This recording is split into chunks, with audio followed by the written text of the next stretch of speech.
Nicoletta Todesco e 20 anni fa ho frequentato per la prima volta un corso di apprendimento rapido. Quante volte ti succede nell'arco della giornata di dire non ricordo? Quante volte ti succede di avere la sensazione di dare tantissimo e di ottenere risultati poco proporzionali allo sforzo che fai?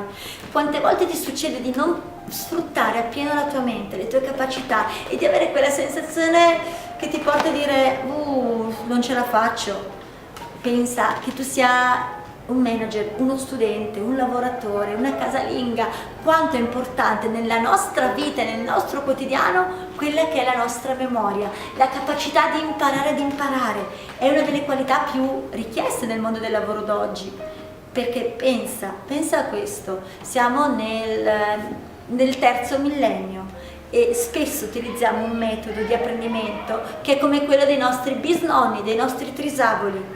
Quando ero bambina andavo in biblioteca per avere delle informazioni e se avevo bisogno di qualche ricerca, di fare qualche ricerca. Ora con un click cosa succede? Su Google abbiamo tutto lo scibile umano a nostra disposizione. Però per quanto riguarda l'apprendimento è come se ancora oggi andassimo in biblioteca. Certo potrebbe essere una cosa piacevole, ma quanto tempo ci porta via e quanta energia ci fa disperdere. Quindi è proprio per questo che è nata una serata gratuita, un mini corso gratuito di un paio d'ore dove impareremo già delle strategie per memorizzare, dove ti spiegherò come funziona la memoria, dove andremo a vedere quali sono i passaggi che ci portano a dire non ricordo e il perché non ricordiamo, e impareremo delle tecniche, delle strategie che ci aiuteranno a ricordare da subito. Già quella sera imparerai subito una strategia, metterai alla prova noi.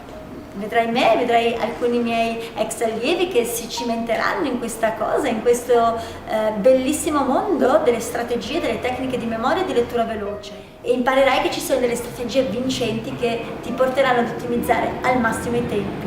E quindi io ti aspetto 2 ore, ti chiedo di dedicarmi 2 ore del tuo tempo per imparare ad imparare. Cosa potrebbe cambiare in te se già questa sera imparerai delle strategie vincenti? Se già in una serata come questa potrai capire che con gli strumenti giusti puoi ottenere veramente molto di più. E perché no? Con meno fatica. Perché una volta il mio detto era chi non ha testa ha gambe. In realtà era di mia mamma, perché ero sempre smemorata. Dopo aver imparato delle strategie, il mio detto è più ingegno, meno impegno. E se tu avessi delle strategie per essere più veloce e più immediato ad apprendere, cosa potrebbe cambiare? Ti aspetto, così lo potrai scoprire e ci conosceremo di persona, perché con passione cercherò di farti capire quali sono i meandri della nostra mente. E a presto, ti aspetto, ciao! Da Nicoletta è tutto, ciao ciao! Se vuoi il sito www.brainup.it e hai tutti i riferimenti in cui puoi trovarci. Grazie, ciao!